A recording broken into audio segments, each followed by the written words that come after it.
प्रभु श्री राम महर्षि अत्रि के आश्रम पर आए। महर्षि अत्रि ने श्री राम का बड़ा स्वागत किया है। महाराज, ये साधारण महात्मा नहीं है, इन्होंने श्री राम का आतिथ्य सत्कार किया। महर्षि अत्रि की जब सारे प्राणी जलने लगे तो अनुसूया जी ने अपने तप के बल से वृष्टि करा दी थी।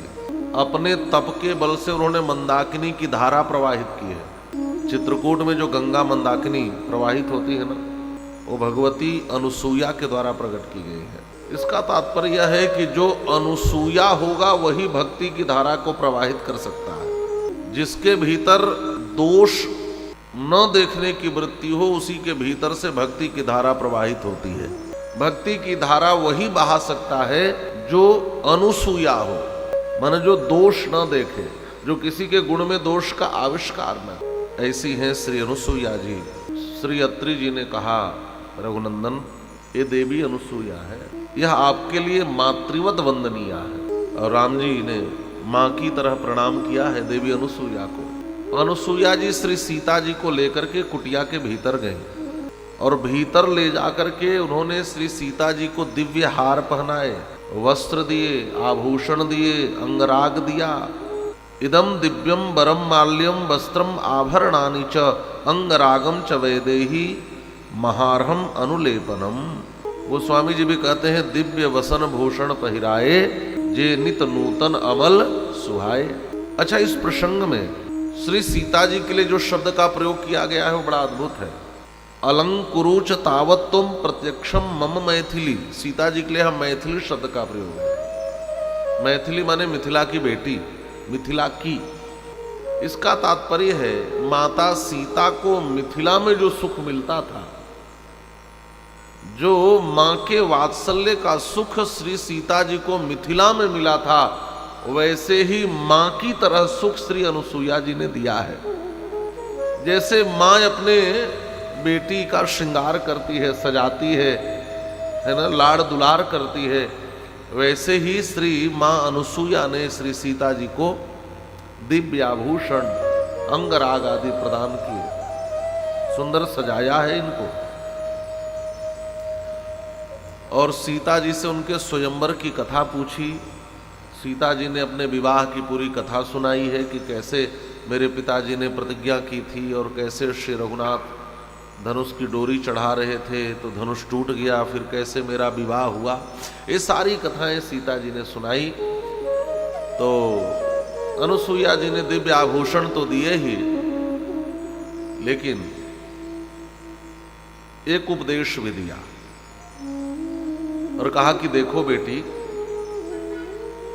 स्त्री का सबसे बड़ा आभूषण है उसके पति का प्रेम।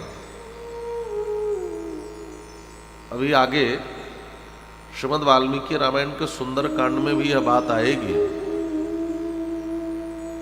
स्त्री का सबसे बड़ा गहना क्या है, स्त्री का सबसे बड़ा आभूषण क्या है? कोई स्त्री नखशिख गहनों से लद जाए लेकिन उसका पति उसको प्रेम न करता हो तो सारे आभूषण व्यर्थ हैं।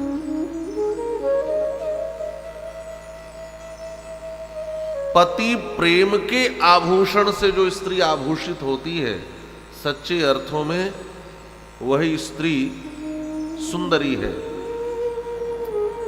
श्री हनुमान जी महाराज जब श्री सीता जी को अशोक वाटिका में वृक्ष के नीचे बैठे देखे तो महर्षि वाल्मीकि ने लिखा है, श्री हनुमान जी महाराज सीता जी को देखकर कहते हैं कि शरीर पर एक भी आभूषण नहीं है। भूषणैरुत्तमैर्हीना लेकिन भर्तृवात्सल्य भूषिताम। यह अपने पति के स्नेह रूपी आभूषण से आभूषित है, इसलिए माता सीता परम सुंदरी लग रही है।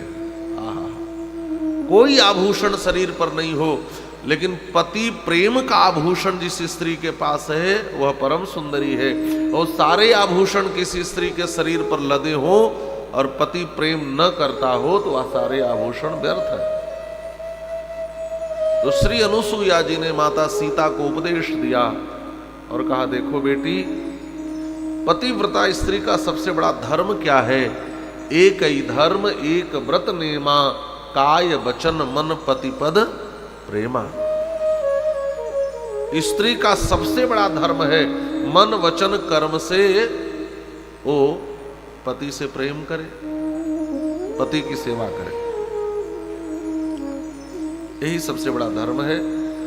और यहां से विदा लेकर के राम जी आगे बढ़े, कथा भगवती भी आगे बढ़ी। राम जी दंडकारण्य में प्रवेश करते हैं और कथा भगवती अरण्य कांड में प्रवेश कर रही है। बोलिए श्री राघवेंद्र सरकार की जय।